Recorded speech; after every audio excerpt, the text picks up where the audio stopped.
रूपात घेणार आहोत। गणेशोत्सवात पुन्हा एकदा ठाकरे बंधूंच्या भेटीची शक्यता आहे। राज ठाकरेंनी आशिष शेलारांना गणेशोत्सवाचं निमंत्रण दिलंय। मात्र उद्धव ठाकरेंबाबत सरप्राईज आहे असं अमित ठाकरे म्हणतात।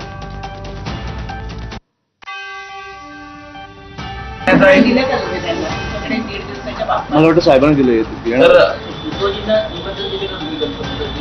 सरप्राईज आहे सरप्राईज। ठाकरे ब्रँड मैदानात अजून उतरलेलाच नाहीये असं ठाकरेंच्या शिवसेनेचे आमदार अनिल परब यांनी सुनावलंय। बेस्ट पतपेढी निवडणुकीच्या निकालानंतर टीका करणाऱ्यांना अनिल परब यांनी प्रत्युत्तर दिलं। पतपेढीची निवडणूक कामगारांची होती, राजकीय निवडणूक नव्हतीच असंही ते म्हणाले। बेस्टची पतपेढीची निवडणूक ही फार छोटी निवडणूक आहे। हे आपल्या मीडियाने याला राजकीय वळण दिलं। बेस्टची निवडणूक ही कामगारांच्या अंतर्गत निवडणुकीचा भाग आहे, तो राजकारणाचा भाग नाही। कित्येक निवडणुका तिकडे झालेल्या आहेत, कित्येक निवडणुका शिवसेना हरली आहे, शिवसेना जिंकली आहे, परंतु त्यावेळेला कधी आपण ठाकरे ब्रँडचा उल्लेख केला नाही। राज ठाकरे आणि आशिष शेलार हे राजकारणातले पक्के मित्र। मात्र गेल्या 4 महिन्यांपूर्वी या मैत्रीत कटुता निर्माण झाल्याची चर्चा सुरू झालेली। आता पुन्हा राज ठाकरे आणि शेलारांच्या मैत्रीचा नवा अध्याय सुरू झालाय। त्याचं कारण ठरलंय ते अमित ठाकरेंनी मंत्री आशिष शेलारांची भेट घेतली आहे। गणेशोत्सव काळात शाळा कॉलेजच्या परीक्षा पुढे ढकला या मागणीसाठी दोन्ही नेत्यांची भेट झाली। दोघांमध्ये स्वतंत्र बैठकही झाली आहे। राज ठाकरे आणि शेलार हे जुने मित्र आहेत, त्यांच्यात दुरावा कधीच नव्हता असं अमित ठाकरे म्हणतात। नाही असं मला वाटत नाही कधी असं ते दुरावले होते। मला वाटतं ते साहेब आणि आशिष शेलार सर खूप जुने मित्र आहेत, त्याच्यामुळे ज्या टीका होतात त्या मला वाटतं राजकीय होतात, कधी असं वैयक्तिक टीका होत नाही आणि राजकीय टीका असल्याच पाहिजेत। जर विरोधी पक्ष असेल तर मला वाटतं की सरकारवर टीका केल्याच पाहिजेत। काही चुकत असतील तर आम्ही कधी चुकलं तर तुम्ही आम्हाला समजवलं पाहिजे। त्याच्यामुळे ह्याच्यात वैयक्तिक कधी दुरावा होत नाही।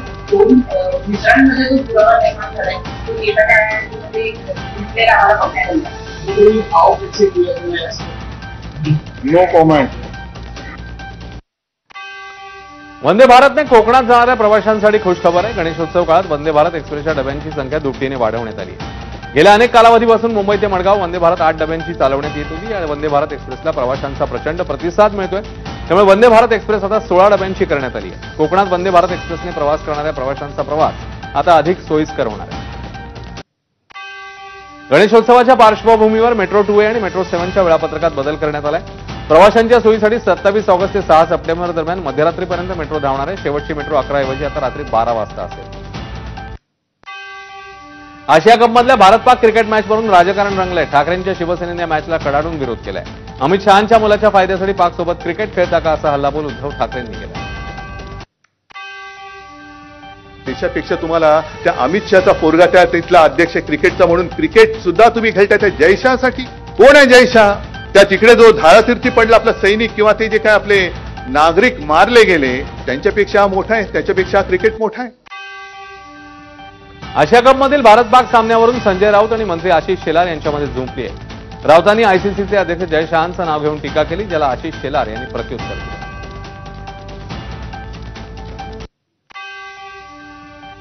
जय शहा हे दुबईत भारत पाक क्रिकेट सामन्याला बसणार आयटी मध्ये असं ऑनलाईन गॅम्बलिंग भारत पाक क्रिकेटवर सगळ्यात जास्त गुजरातमधून होतं आणि इतर काही भाग असतील, त्यांच्यासाठी खुली सूट दिली आहे का? स्वतःच्या भावाचा पहिला राजीनामा त्यांनी घ्यावा आणि मग व्यवस्था पंतप्रधान गृहमंत्री यांच्यावर बोलावं। स्वतःचा तो बाधा दुसऱ्याचा तो कार्ट्या ही मनोवृत्ती म्हणजे संजय राऊत आहे। तर क्रिकेटमध्ये पाकिस्तानला शरण का जाता असा सवाल ठाकरेंच्या शिवसेनेचे खासदार संजय राऊतांनी उपस्थित केलेला, त्याला देखील शेलारांनी प्रत्युत्तर दिलं। आणि आता थेट जाणार आहोत, मुख्यमंत्री फडणवीस बोलतायत। माझा कशाला वेळ वाया घालवतात त्याच्या प्रश्नावर? उद्धव ठाकरेंचं असं म्हणणं आहे की नरेंद्र मोदींच्या आजूबाजूला सगळे दांभिक लोक जमा झालेले आहेत, त्यांनी अजित पवार आणि सगळ्यांवरच ते एक माझं एवढंच म्हणणं आहे की उद्धवजींनी एकदा आरसा पाहावा आणि त्यानंतर बोलावं। त्यांनी दुसरं वक्तव्य असं केलं की मेरे रगों में सिंदूर आहे म्हणणाऱ्या नरेंद्र मोदीचं आता सिंदूर कुठं गेलं भारत पाकिस्तान मॅचवर? क्रिकेट पहिलेच सांगितलं असं आहे, जावेद मियानातला घरी जेवायला बोलवणार आहे तुम्ही स्वतःतलं, पण मला त्याच्यावर बोलायचं नाही। त्यांनी एकदा आरसा बघावा।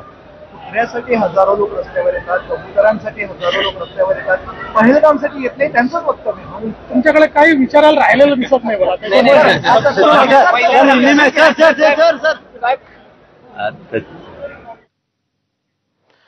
आणि आता पुढच्या बातम्या बघूया.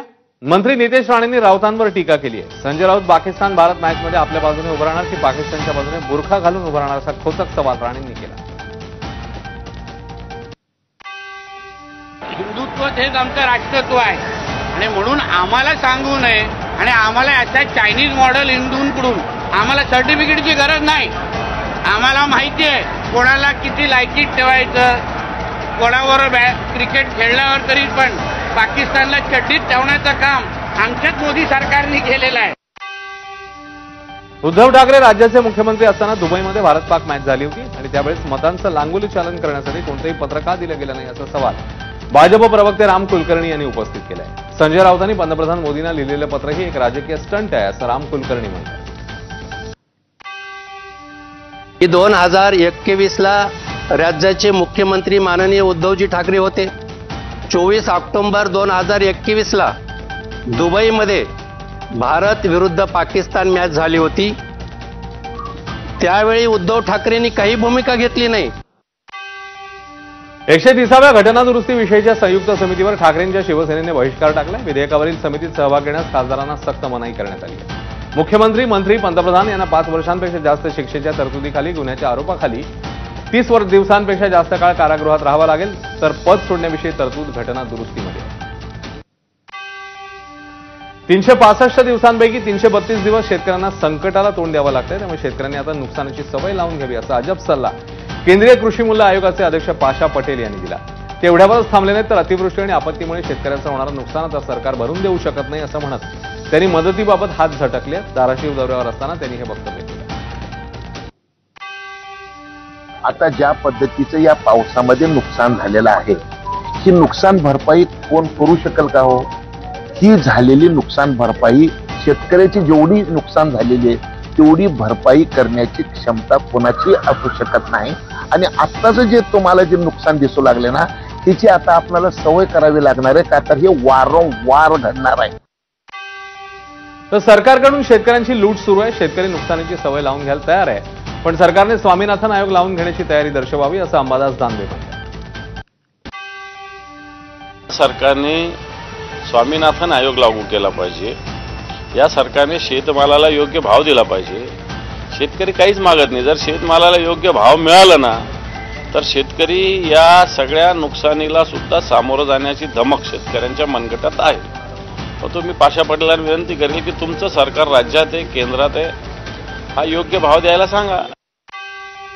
शेतकरी नेते दिवंगत शरद जोशी यांच्या तालमीत तयार झालेल्या पाशा पटेल यांनी शेतकऱ्यांबद्दल केलेलं वक्तव्य अतिशय दुर्दैवी आहे. शेतकऱ्यांना मदत देताना नैसर्गिक आपत्तीचं कारण सांगता येणार नाही. शेतकरी मंत्र्यांची नावं घेऊन आत्महत्या करतायत हे लक्षात घ्या असं म्हणत राजू शेट्टींनी सरकारचे कान टोचले.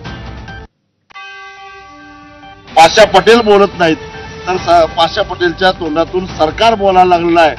सरकारनं सांगावं की त्यांनी निर्यात बंदी का लावली, कांद्यावर का साखरेवर निर्यात बंदी लावली, का पाम तेल आयातीवरचा आयात कर कमी केला. ग्लोबल वॉर्मिंगमुळे शेतकऱ्यांचं नुकसान होतंय. 16 लाख कोटींचं उद्योगपतीचं कर्ज सरकार माफ करू शकतं. तर अतिपावसामुळे शेतकऱ्याचं नुकसान होत असेल तर सरकारने 100% नुकसान भरपाई देणं अपेक्षित आहे असं शेतकरी नेते राजू शेट्टींनी म्हटलं. 16 लाख कोटीचं उद्योगपतींचं कर्ज जर सरकार माफ करू शकतो उद्योग तोट्यात गेले म्हणून, तर अतिपावसानं जे आमचं नुकसान केलं त्याची 100% नुकसान भरपाई सरकारनं आम्हाला दिली पाहिजे. 20 एकरचं जर नुकसान झालं, 50 एकरचं नुकसान झालं तर 2 हेक्टरच्या मदतीमध्ये आमचं काय होणार आहे?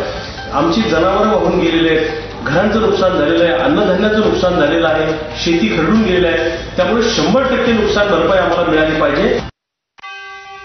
तर शेतकरी नेते रविकांत तुपकर यांनी ही मागणी केली.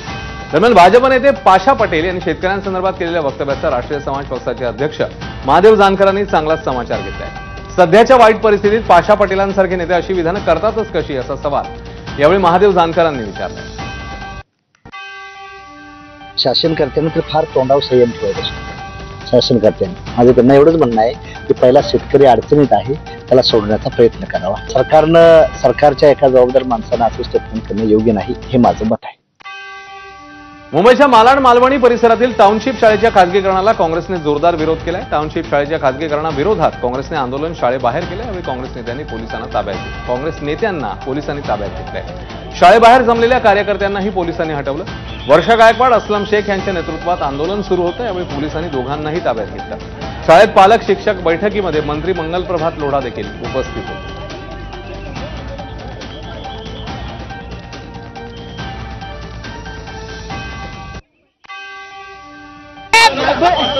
एका ठिकाणी कार्यक्रम चालू आहे, दुसऱ्या ठिकाणी काय चालू आहे तुम्ही बघू शकता.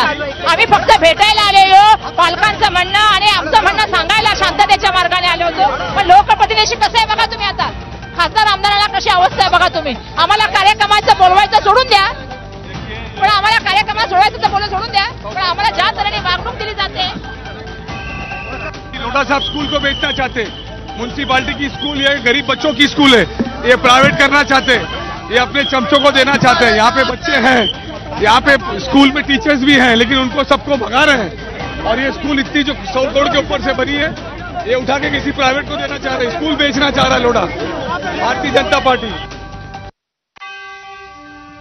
मालवणीतील शाळेचं खासगीकरण करण्याचं मंत्री लोढांकडून समर्थन करण्यात आलं. 30 ते 35 महापालिका शाळा संस्थांना चालवायला दिल्या असून खासगी संस्थांकडे दिलेल्या शाळांचा निकाल चांगला असल्याचं वक्तव्य लोढांनी केलंय.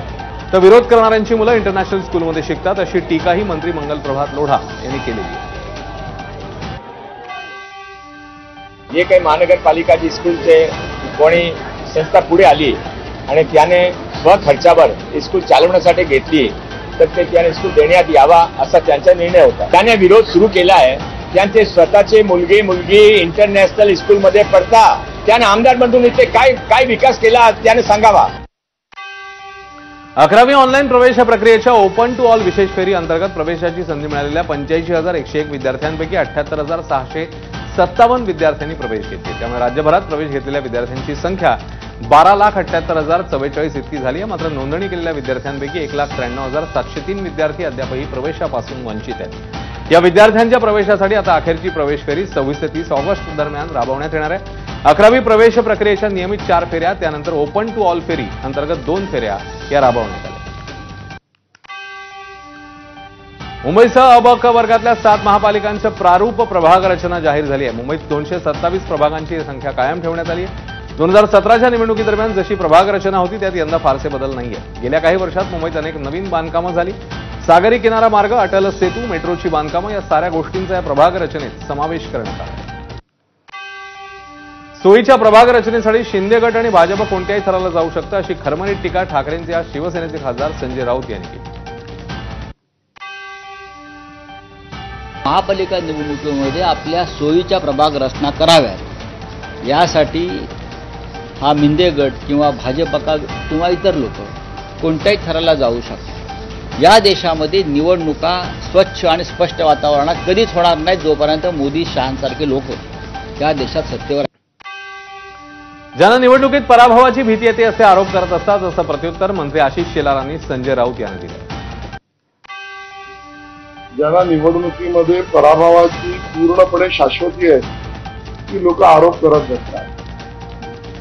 एका अर्थाने बॅलेट नको, ईव्हीएम नको, मग प्रभाग रचना कशी झाली, प्रभाग रचना अशी का नाही झाली, सगळ्या गोष्टींवर यांचे आक्षेप आहेत. त्याचं कारण या विरोधी पक्षात बसलेल्या लोकांचा स्वतःवरच भरोसा नाही.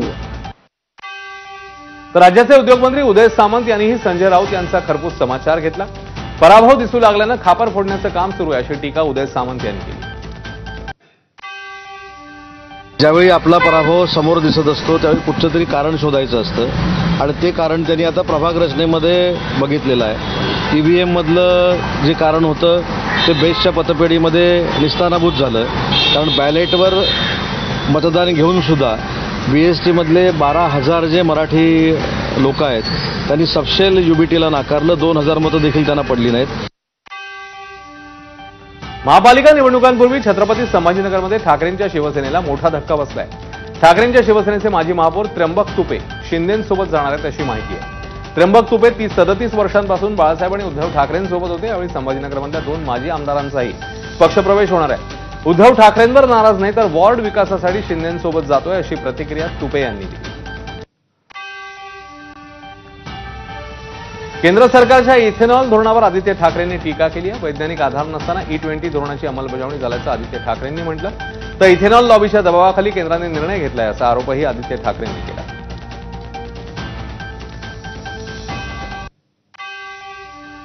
वारंवार लोक बीडमध्ये बोलवतात, या संदर्भात अजित पवारांनी आपल्या भाषणामध्ये उल्लेख केला. मी बीडमध्ये येणार म्हटल्यावर शहर स्वच्छ केलं जातं, त्यामुळे शहर स्वच्छ होत असल्याने बीडमध्ये जातो असं अजित पवारांनी म्हटलं.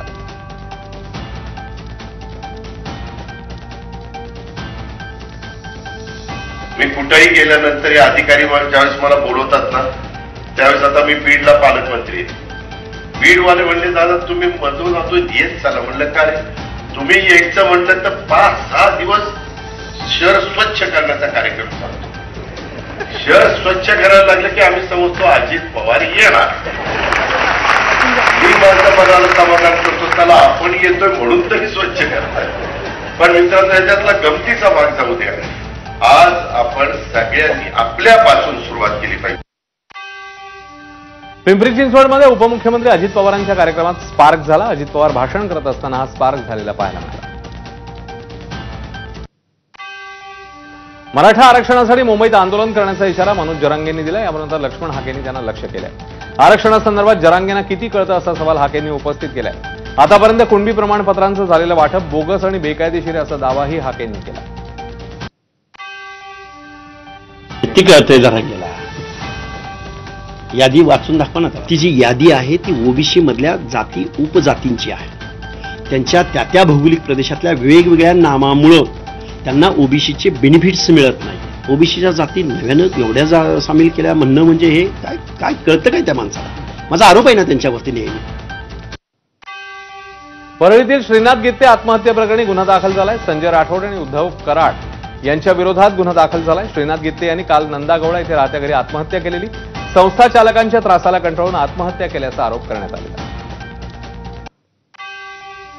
श्रीनाथ गित्तेचा मृत्यू नव्हे तर हत्या झाली आहे असा आरोप श्रीनाथच्या आईने केलाय. साने गुरुजी शाळेच्या उद्धव कराड यांच्यावर हत्येचा आरोप करण्यात आलाय. तर साने गुरुजी आश्रमशाळेची चौकशी करून कारवाई व्हावी अशी ही मागणी श्रीनाथच्या आईने केली. सगळं ते साने गुरुजी शाळेच्या त्या उद्धव कराडने केलंय. माझे लेकरं मजुरी करून मेलं नाही, मारलंय त्याला. त्याचं मानसिक छळ करून मारलं त्याला. एकतर त्याचं जेवढं शिक्षण झालं होतं त्या पदावर त्याला रुजू करून घेतलं नाही.